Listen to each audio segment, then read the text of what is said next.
Coming to you from that once-forgotten artery that pulses through the center of the continental United States and into the heart of the Ozarks, Grace Matthews. Looking in from the northern border, our Canadian friend, along with his countrymen feeling the effects of U.S. political issues, Connor Murphy. Welcome to Dueling Dialogues, episode 226. I'm Connor Murphy, here with Grace Matthews and the Hammer in Springfield, Missouri. Hi, you two. We're burning up down here. Well, well, air conditioning's broken. I keep having to take my glasses off and wipe them off. Yeah. That's pretty hot.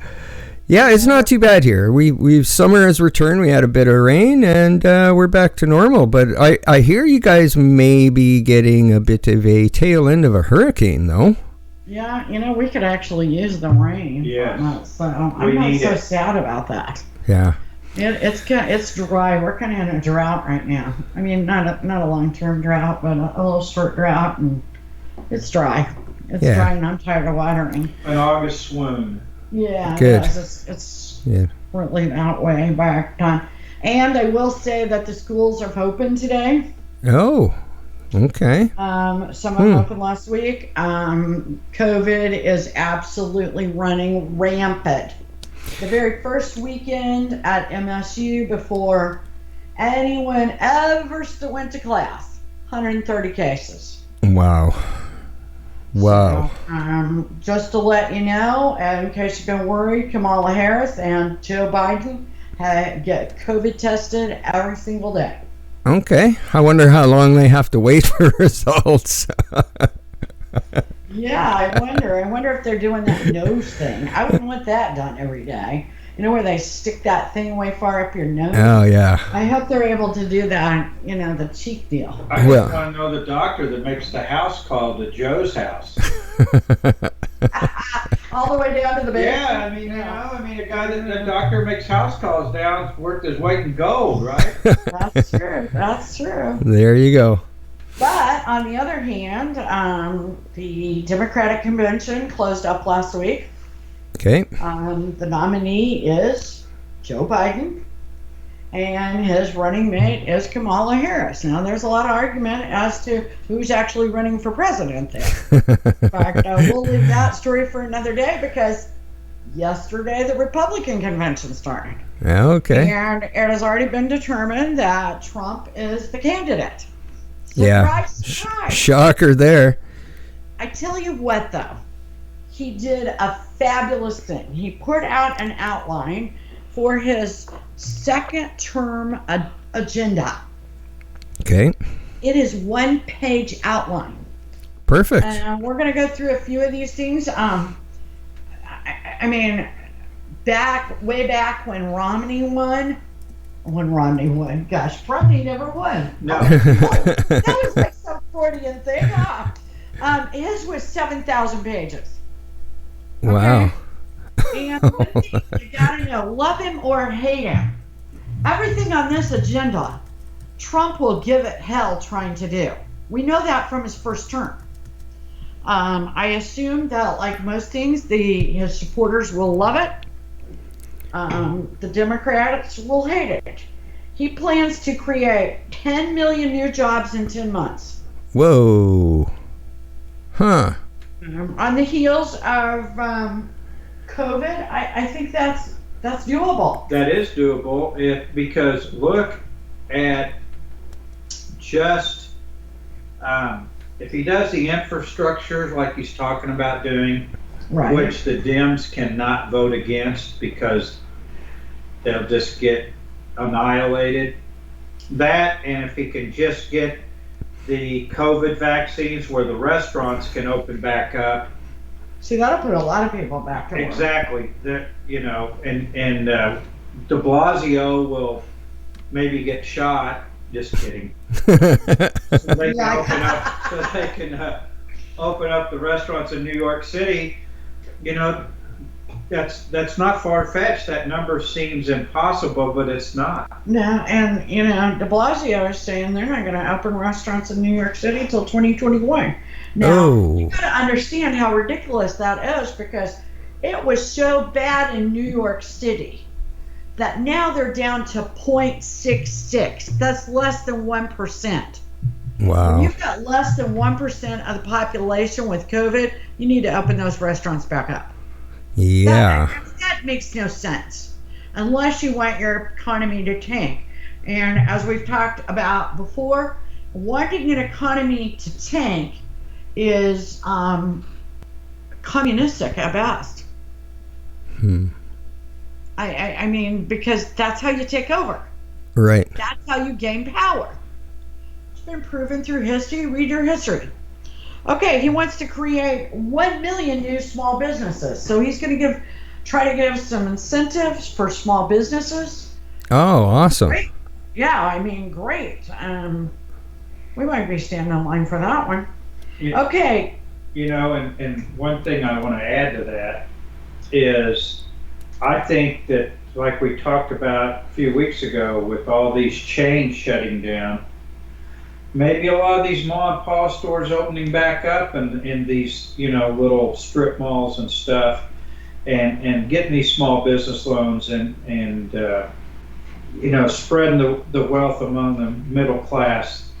I'm all for that. These big chain stores sure don't know how to run a business because apparently they couldn't last more than 2 months. Yeah, I mean, all the money they took in and how quickly they fell apart. Yeah. And the mom and pop operations certainly seem to have had more staying power. They had more money, cash on hand, and that we could talk. We could do a whole segment about Exactly, that. but I That understand. is ridiculous and very good point. He wishes to cut taxes to boost take-home pay. He's already kind of began that with the payroll tax reduction. Right. Although the employers are a little afraid of it because they don't know how the election is going to turn out. He's really already started that. Enact free trade deals that protect American jobs. He's really already done that. I mean, he's been doing that. He's working on a deal with China. So some of these things he's already put. He's going to give Made in America tax credits. Oh, good. Expand opportunity zones. And he's going to continue his agenda for deregulation, especially for energy independence, keeping the United States energy independent. He wants to eradicate COVID-19, and he wants everything to return to normal by 2021. He wants everybody to have the supplies they need, a vaccine, and then after this is over, he promises to create a stockpile for future possible pandemics. You know, we're talking about PPE, Right. and things that caused us a lot of trouble. He wants to end our reliance on China. Yeah, same thing kind of going on in Canada right now too. The Trudeau government has made a deal with 3M on creating more equipment right here in Canada. So yeah, we're on the same page there. It seems. Loving China. What happened? Well, I think as soon as Parliament gets back in, we may have a non-confidence vote, and his ass may be tossed out. So we're looking at possibly a fall election as well. Wow. Wow. Okay. So, and some are saying that he may even call the election himself because he wants that majority government. So, Wow. I don't know. I mentioned a few weeks ago about the We Charity scandal. The finance minister was the fall guy and stepped down, rightly so. That's I think his second or third violation already on the ethics. So, yeah, stuff's going on here too. Oh, wow. Okay.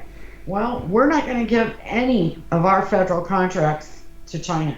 Sounds like you guys might be doing the same thing. Yeah. Among other things.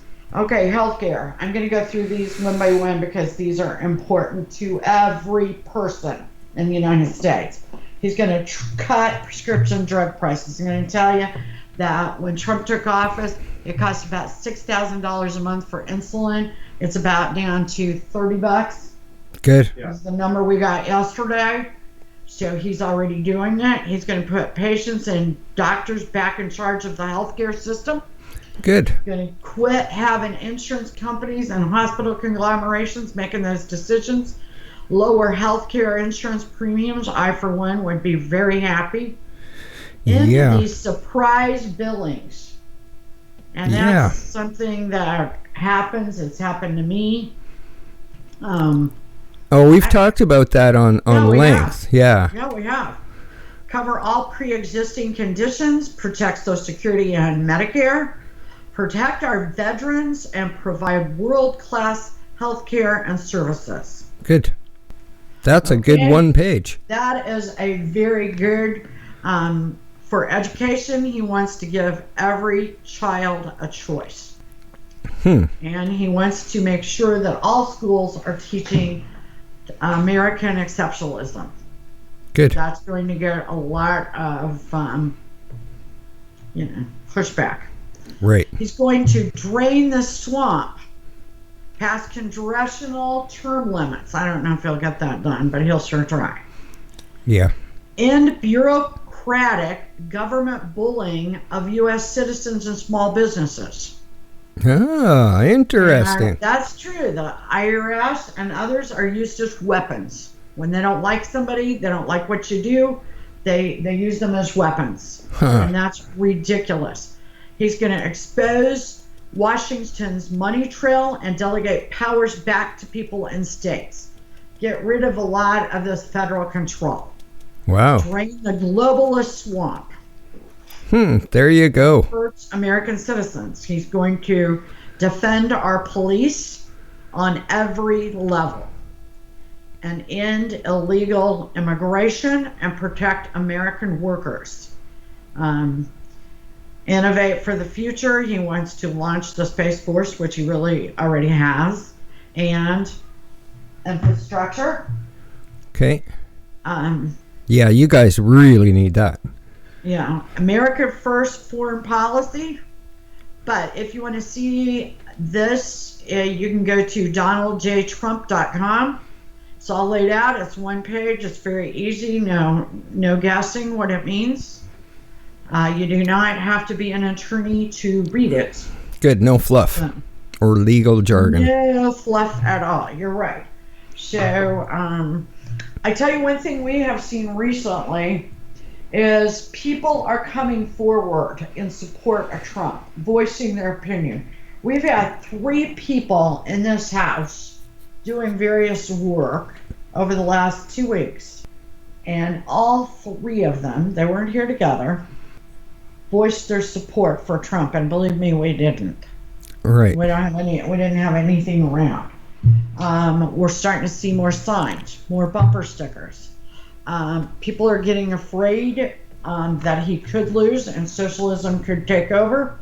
So, And the surprising thing about one of these people was the age. Oh, yeah, very This young. was a young man, Yeah. Mm-hmm. 25-ish, Yeah. maybe 27. Yeah, he made a really big deal about it. And made a big deal about how he didn't believe in socialism. That was his big deal. Well, and at least 2 of them mentioned that they thought that, and this is not me talking, that Biden was somewhat of a pedophile. Yeah. That his touching young kids was too creepy. Yeah. And Basically seeing the same thing here in Canada. I'm seeing a lot more people voice their support for Trump, although we can't vote. Although I should ask, if you're doing the mail-in voting, how many times can I vote from Canada? Oh, as many as you can get them to your state to pick up. Well, You know? yeah, as long as I guess you could have it drop shipped and just mail it in. Just send it by Pony Express. That way they'll for sure get here. That's about how fast our mail works. Yeah, that's true. Okay, but stimulus or no stimulus, this was something that everybody agreed. Supposedly, Republicans and Democrats, we have to do it. We have to do it. People are hurting because of COVID. We need another stimulus. Well, when Nancy didn't get what she wanted in this $3 trillion deal, she took it off the table. So if she called Congress back to give $25 billion to the post office, are they going to vote on it or not? And who will suffer? My guess is Nancy and Congress will suffer. If there is no stimulus by the election, or if the stimulus is so late that it comes in right about the election, if people are actually getting it in their checking accounts or their mailboxes, yeah, I don't know how they can come out either way. Yeah, I don't see any benefit to Nancy holding the cards on that one at all. No. Well, she tried the old bluff game and the card game.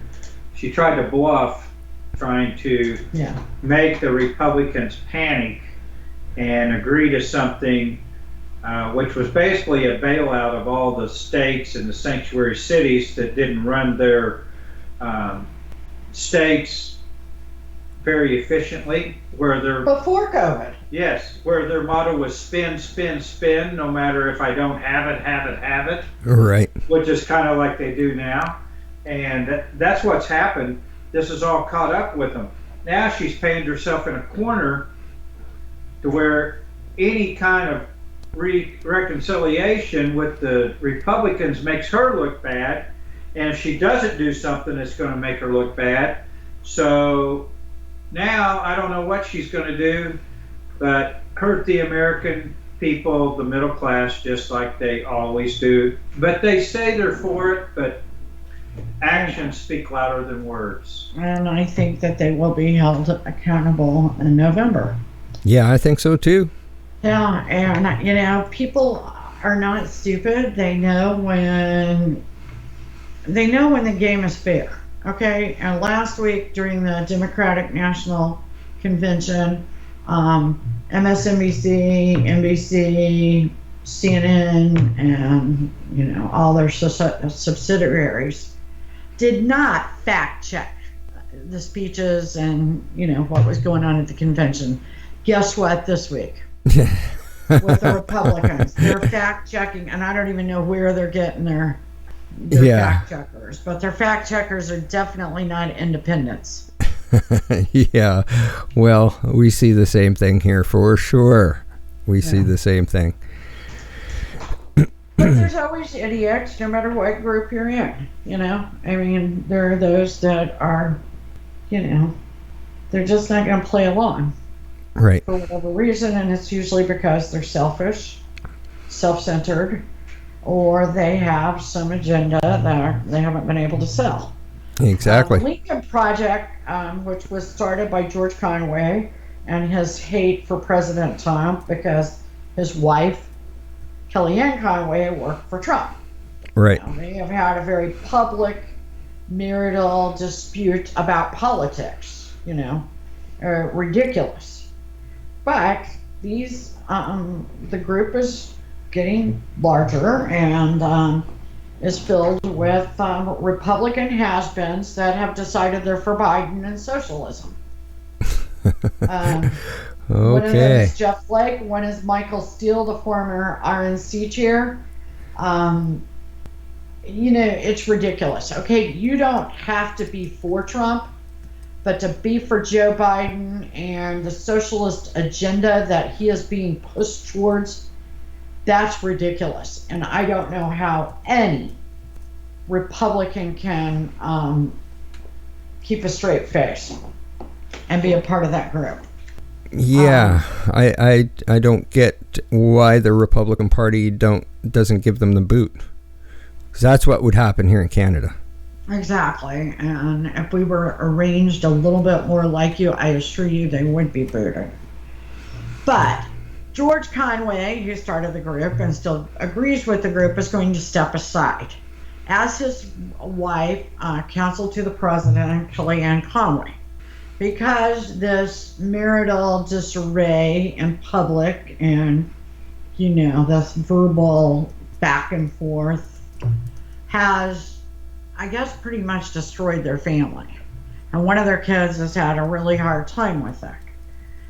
So they're both stepping away from politics for a while, and apparently their daughter Claudia, who's 15 years old, had been exposing a lot on TikTok. She was supposed to go off of TikTok, but as her parents both gave speeches about giving up their various affiliations or political work, she said, "See what I did?" So she made another video after she was not supposed to. Oh my. And apparently at the end of this, she said that she will be off of the air for a while, getting mental health help. Good for her. So yeah, it's good for her. It is sad that her parents did this public thing. They have 5 young kids. She's probably the oldest. Right. And that was not a good thing for them to do for their children. Right. I don't care which side they're on. Both of them, they should have called this shot a long time ago. Yeah, I agree. And I'm not a perfect parent, but let me tell you, you kind of got to stop and smell the roses and be aware of what's going on. Well, no kind of arguing should be in public. Right, between spouses and families. Here's another one, and there's a moral to this story. Jerry Falwell Jr. has had to step aside at Liberty University. Whoa. Some years ago, his wife had an affair with a pool guy. Okay, I mean, we can all agree that was bad enough. Right. Okay. Apparently the affair was over. Apparently they decided to stay married. I mean, that's their business, right? Right. But the guy blackmailed them. Oh. And for years they have fed into this blackmail thing. Until one day you can't handle it anymore. And apparently both of them had these depressive meltdowns. Wow. You know, because the depression began to consume them. Right. I mean, so, you know, the moral of the story is, first of all, don't have the affair. But if you do, and someone tries to blackmail you, just come forward. You're going to have to anyway, because you will not be able to take either the mental pressure, and once they ask money and you give it, or whatever you give them, it doesn't even have to be money. Once you do it, they're going to come back for more and more and more. Exactly. It's never over. This had apparently went on for years. It started to disrupt some very good things that Jerry Falwell and his wife does. For example, a hostel house in Miami that they had for children.